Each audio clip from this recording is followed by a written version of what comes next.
Hello, this is Mr. Stansbury. I'm going to take you through the 10B notes on trig ratios. This is the second part of two parts. At the end of this, you should be able to say that I can take trig ratios, can use trig ratios to find sides and angles of various geometric shapes. All right, so first example is example 5B from page 325. It says find to four significant figures the unknown in the diagram. So we have this side here, and we're looking for this angle. Now the handy part about this is that it's isosceles triangle, so that we know, one thing that's nice is that we know that these two angles are the same. So what we can do is cut this exactly in half here, and that makes a right triangle. So if we redraw that, we have this right triangle. This is half, the side up here is half of the 5.2. which is 2.6. And then this is 8.3 over here also, so 8.3. And then this is now half of A. Right? So, our dear friend SOHCAHTOA is going to help us out with this. We're looking for this angle here. We have the opposite side and the hypotenuse, so we're going to use sine. We'll do sine of a over 2 is what we're looking for, because basically this is half of what we're looking for, equals, and it's opposite over hypotenuse, so it's 2.6 over 8.3. So let's see, we are going to do second, whenever we're looking for an angle, do second sine of whatever we have there. So 2.6 divided by 8.3, hit equals, and we get 18.255. 255, and again we've got to get rid of that half, so we got to multiply both sides by 2 to get that A is, so let's see, that's multiply by 2, and we get A is 36.51 degrees. All right, that is this right there. All right, let's take a look at another example. This is example 6 from page 326. It says a chord of a circle subtends an angle of 112 degrees at its center. Find the length of the chord if the radius of the circle is 6.5. So I know that I don't think I've ever heard of the word subtends until this here, but what that means is basically it's an angle that goes right through the center of the circle. So this is what they're trying to describe here. So this angle here is 110 degrees, it's 112 degrees, sorry, this is 6.5, and they want to know what this piece right here is, the length of the chord of the circle. Oh wait, sorry. Oh yeah, find the length of the chord of the circle if the radius is 6.5 centimeters. Yeah, so we're looking for this from here to here. So pretty similar to what we just did. We can do another, we can cut this in half again, and the piece that we have left, okay, not quite to scale, you get the idea though. So 112 degrees, half of 112 is, what is that? Is that 60, 66? No, 56. Yeah. So that's 56 degrees. This is still 6.5. And then this is a right angle.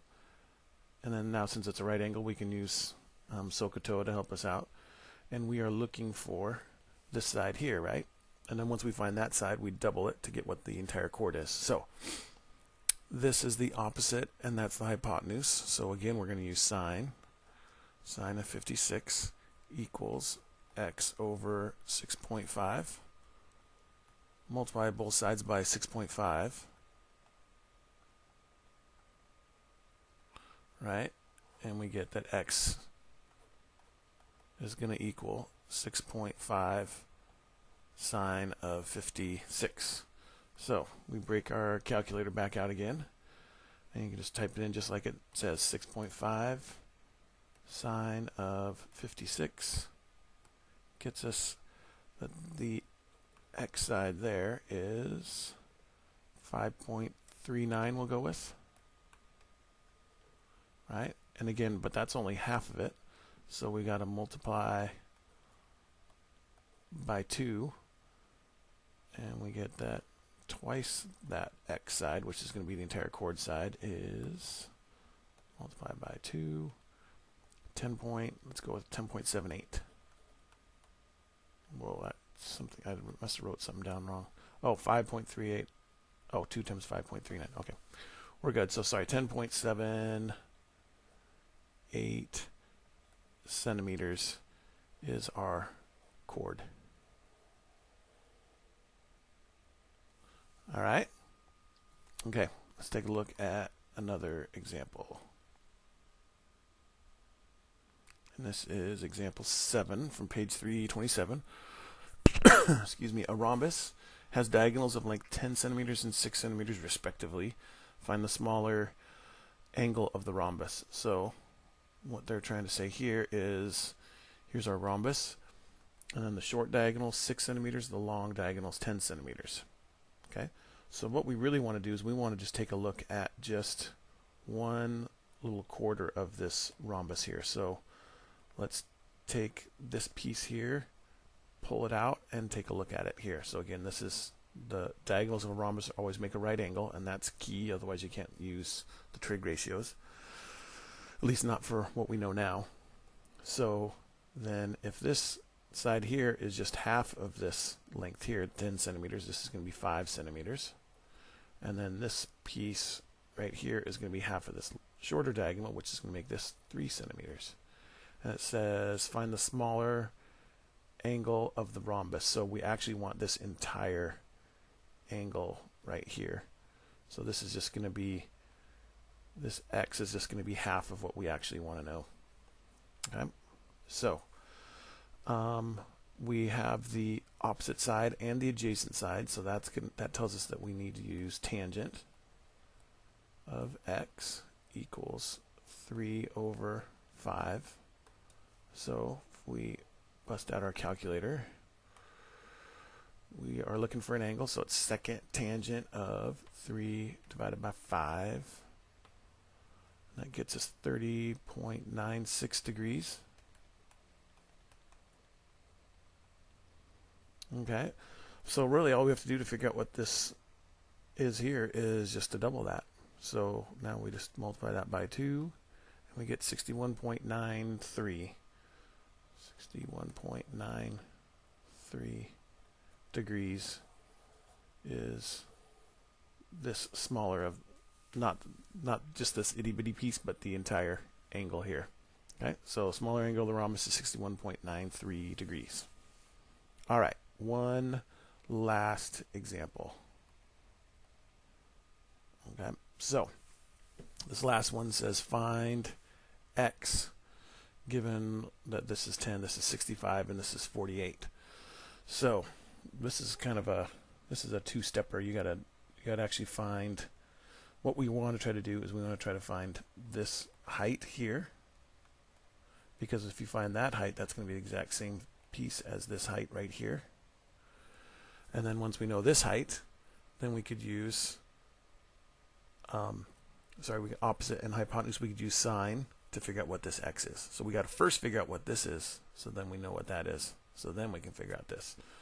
All right, so we want to know this piece here. So we have opposite, we're looking for the opposite, and we have the hypotenuse. So that's again sine.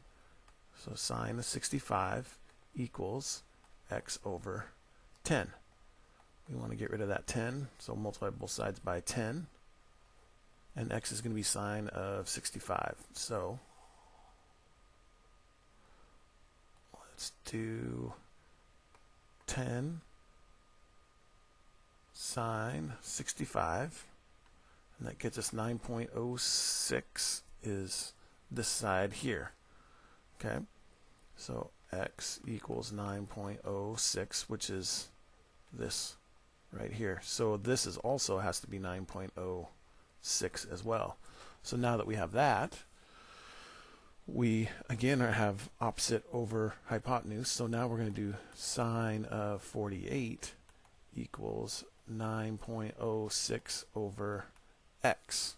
Okay, and since the x is on the bottom, our little shortcut is that we know that these two pieces switch spots, so we get x equals 9.06 divided by sine of 48. So now we're just going to calculate that out. Okay, so we clear that, and we 9.06 divided by sine 48, and we get that it's 12 point, let's go with 12.2. 12.2 centimeters. All right, and that's our x. Okay, well, that does it for this one here. You should be able to now say that I can use trig ratios to find sides and angles of various geometric shapes. All right, if you have any questions, feel free to ask. Thanks.